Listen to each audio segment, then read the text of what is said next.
Hi everyone, आज हम discuss करने वाले हैं डायबिटिक रेटिनोपैथी के बारे में। डायबिटिक रेटिनोपैथी में बेसिकली ये होता है कि ब्लड में शुगर का लेवल जब बहुत ज़्यादा रहने लगता है टाइप 1 डायबिटीज़ की वजह से या टाइप 2 डायबिटीज़ की वजह से, तो आपका रेटिना जो है वो डैमेज हो जाता है। रेटिना आई का वो वाला पार्ट है जो लाइट को डिटेक्ट करता है और फिर सिग्नल भेजता है ब्रेन को। ठीक है। और डायबिटिक रेटिनोपैथी में ये होता है कि ब्लड वेसल्स जो हैं वो डैमेज होने लगती हैं आई की। सम टाइम मैक्यूला के अंदर एडीमा होना शुरू हो जाता है। सम टाइम क्या होता है, वो ब्लड वेसल्स जो हैं वो लीक करने लगती हैं और आई के अंदर छोटे छोटे नोड्यूल्स बन जाते हैं, सफ़ेद सफ़ेद स्पॉट बन जाते हैं, उसमें से ब्लड वगैरह भी निकलना शुरू हो जाता है। तो इसके सिम्टम्स क्या हैं? सिम्टम डायबिटिक रेटिनोपैथी के ये होंगे कि आपको आइज़ के अंदर पेन होगी, आइज़ रेड रहने लगेंगी, और सम टाइम क्या होता है, आंख में एक वाइट कलर का स्पॉट होता है। ठीक है। और सम टाइम डार्क स्पॉट्स होते हैं जो कि फ्लोट कर रहे होते हैं आपकी आंख के अंदर, और आपका विजन जो है वो क्लियर नहीं होता। सम टाइम आपको कुछ नज़र आता है आंख के किसी हिस्से से, किसी आंख के हिस्से से आपको नज़र नहीं आ रहा होता। सम टाइम आपकी ब्लड विजन होता है, धुंधला धुंधला आपको नज़र आता है। और रात को जो आपका विजन है वो काफ़ी ज़्यादा डिस्टर्ब होता है, आपको रात को कम नजर।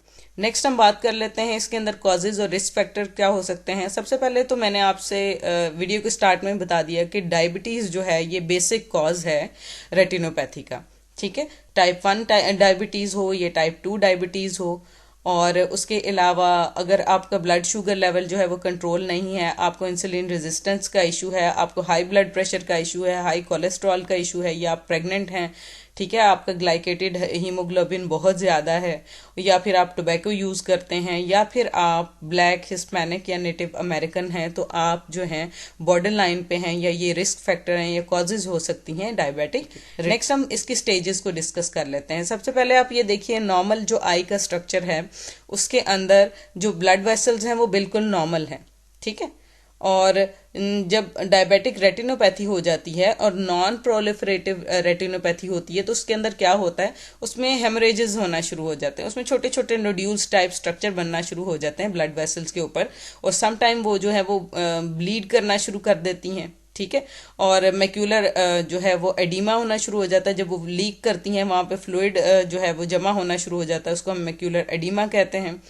और जब ये कंडीशन जो है थोड़ी वर्स हो जाती है, जैसे प्रोलिफरेटिव रेटिनोपैथी के अंदर, उसके अंदर ये होता है कि आपकी न्यू ब्लड वेसल्स बनना शुरू हो जाती हैं। जब न्यू आपकी ब्लड वेसल्स जो हैं वो बनती हैं, तो क्या करती हैं वो कि स्कार मैट्रिक्स जो है उसको, उसकी ग्रोथ जो है ना उसको ट्रिगर कर देती हैं। जब उसकी ग्रोथ ज़्यादा हो जाती है तो सम टाइम क्या होता है, जो आपका रेटिना का जो बैक वाला एरिया है, ठीक है, आपकी आई का जो बैक वाला एरिया, वहां पे इतनी ज्यादा वो ब्लड वेसल्स की वजह से ग्रोथ हो जाती है कि आपकी आंख जो है ना, वो आपका रेटिना अलग हो जाता है आपकी आई से। ठीक है।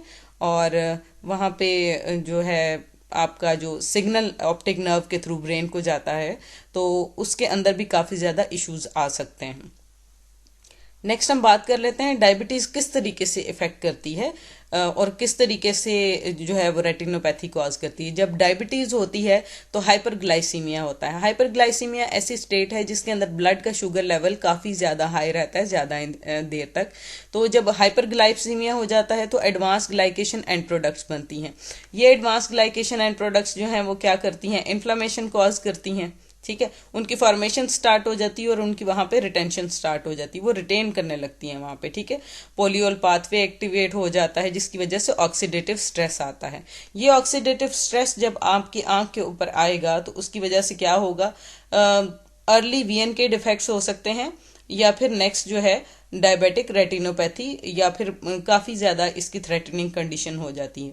जब जो हमारा सेकंड स्टेप है जिसमें अर्ली वीएन डिफेक्ट्स हैं, उसके अंदर क्या होता है, बेसिकली थिकनिंग स्टार्ट हो जाती है आपकी बेसल मेम्ब्रेन की, और उसके अलावा माइट्रोकॉन्ड्रियल डिस्फंक्शन हो जाता है और न्यूरोवेस्कुलर डिस्फंक्शन हो जाता है। जब ये हो जाता है तो इसकी वजह से क्या होता है, हाइपर परमिएबिलिटी हो जाती है। हाइपर परमिएबिलिटी क्या है, मैक्यूलर डीजेनरेशन वहां पे कॉज होना शुरू हो जाती है। ठीक है। न्यू ब्लड वेसल्स वगैरह बनना शुरू हो जाएंगी, और वो जो स्कार मैट्रिक्स है वो उसकी फॉर्मेशन स्टार्ट हो जाती है, और उसकी वजह से काफ़ी ज़्यादा प्रॉब्लम्स हो जाती हैं। न्यूरो डीजेनरेशन हो सकती है, और डायबिटिक मैक्यूलर एडिमा हो जाता है, जैसे हमने पीछे अभी डिस्कस किया है।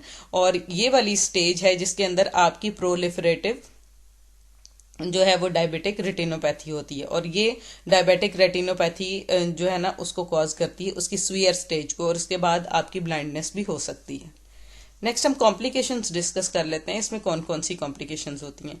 कॉम्प्लिकेशंस के अंदर विट्रियस हेमरेज है, रेटिनल डिटैचमेंट है, ग्लाकोमा है और ब्लाइंडनेस है।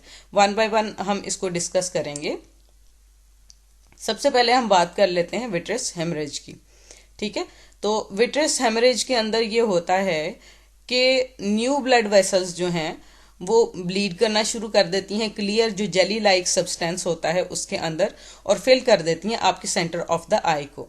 ठीक है, और अगर ब्लीडिंग की अमाउंट स्मॉल है और वहां पे छोटे छोटे डार्क स्पॉट्स जो हैं वो फ्लोट कर रहे हैं, तो ये थोड़ी देर के बाद ऑटोमेटिकली खुद ठीक हो जाता है। लेकिन स्वीयर केसेस के अंदर वो जो ब्लड है वो फिल कर देता है आपके विट्रियस कैविटी को, और वो फिल करने की वजह से वो ब्लॉक कर देता है आपके वीएन को।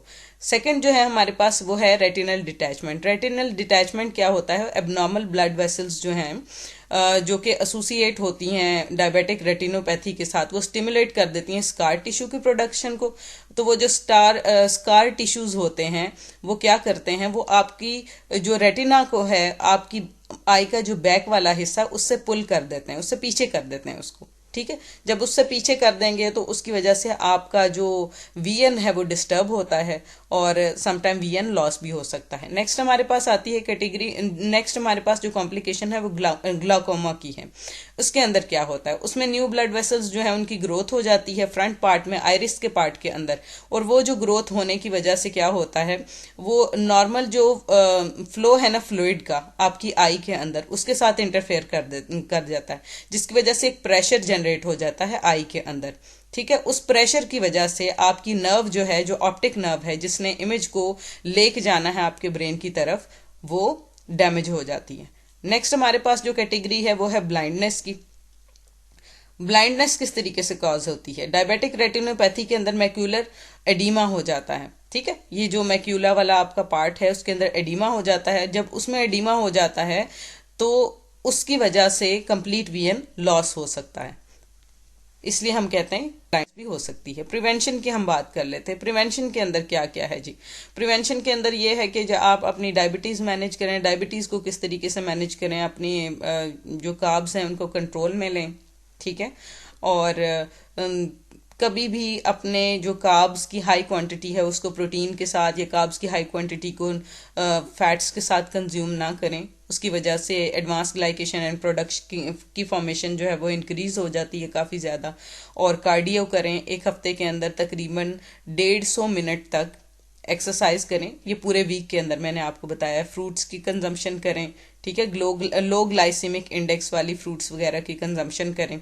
उसके बाद आप क्या करें, अपने ब्लड शुगर लेवल को, ब्लड प्रेशर को कंटिन्यूसली डेली आप मॉनिटर करें 2 टाइम। आपको पता चल जाएगा कि ब्लड में शुगर के लेवल हाई रह रहे हैं कि नहीं रह रहे।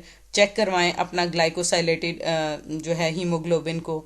और उसके अलावा अगर आप स्मोकिंग करते हैं तो स्मोकिंग छोड़ दें, और अपने जो आपका आई स्पेशलिस्ट है उसके साथ विजिट्स अपने फ्रीक्वेंटली जो अरेंज कर। उसके बाद हम बात कर लेते हैं ट्रीटमेंट ऑप्शंस के बारे में। ट्रीटमेंट ऑप्शंस जी हमारे पास ये 3 आ जाती हैं। पहली ट्रीटमेंट ऑप्शन है एंटी VEGF मेडिकेशन। ये वाली जो मेडिकेशन है ये इंजेक्शन के थ्रू आपकी आई के अंदर डाली जाती है। ठीक है, इंजेक्ट की जाती है मैक्यूला के अंदर। इसकी वजह से क्या होता है, इसकी वजह से ये होता है कि मैक्यूला की स्वेलिंग कम हो जाती है। ठीक है, और जो आई की डीजनरेशन होती है उसका प्रोसेस काफ़ी ज़्यादा स्लो डाउन हो जाता है। जो सेकंड हमारे पास कैटेगरी है उसके अंदर लेज़र की सर्जरी है। लेज़र सर्जरी के अंदर क्या होता है, लेज़र सर्जरी के अंदर ये होता है जनाब कि जो ब्लड वेसल्स आपकी लीक कर रही होती हैं उनको लेज़र से वो सील कर देते हैं, जिसकी वजह से रेटिना के अंदर स्वेलिंग कम होना शुरू हो जाती है। ठीक है, और आपका जो ये प्रोसेस है आइज़ की खराबी का ही काफ़ी ज़्यादा स्लो हो जाता है। थर्ड कैटेगरी हमारे पास है उसमें विट्रेक्टमी है। ठीक है, डायबिटिक रेटिनोपैथी के अंदर जो है ये विट्रेक्टमी काफ़ी ज़्यादा डॉक्टर्स इस टेक्निक को अडॉप्ट करते हैं। इसके अंदर ये होता है कि आपकी जो आई का जो पार्ट है उसके अंदर से विट्रियस जेल को या फिर वो वाली जो ब्लड लीक हुआ हुआ है ब्लड वेसल से, उनको रिमूव कर दिया जाता है, और जो एक्स्ट्रा स्कार टिश्यूज जो हैं जिनकी ग्रोथ वहां पे हो गई है उनको रिमूव कर दिया जाता है। ठीक है, इनको रिमूव करने की वजह से आपका जो रेटिना है वो ज़्यादा फोकस कर सकता है एक्यूरेटली, और उसकी वजह से पेशेंट अच्छे तरीके से देख सकता है। तो आज की वीडियो के अंदर हमने कम्प्लीटली डायबिटिक रेटिनोपैथी को डिस्कस किया है। नेक्स्ट इंशाल्लाह हम लोग डिस्कस करेंगे डायबिटिक न्यूरोपैथी को।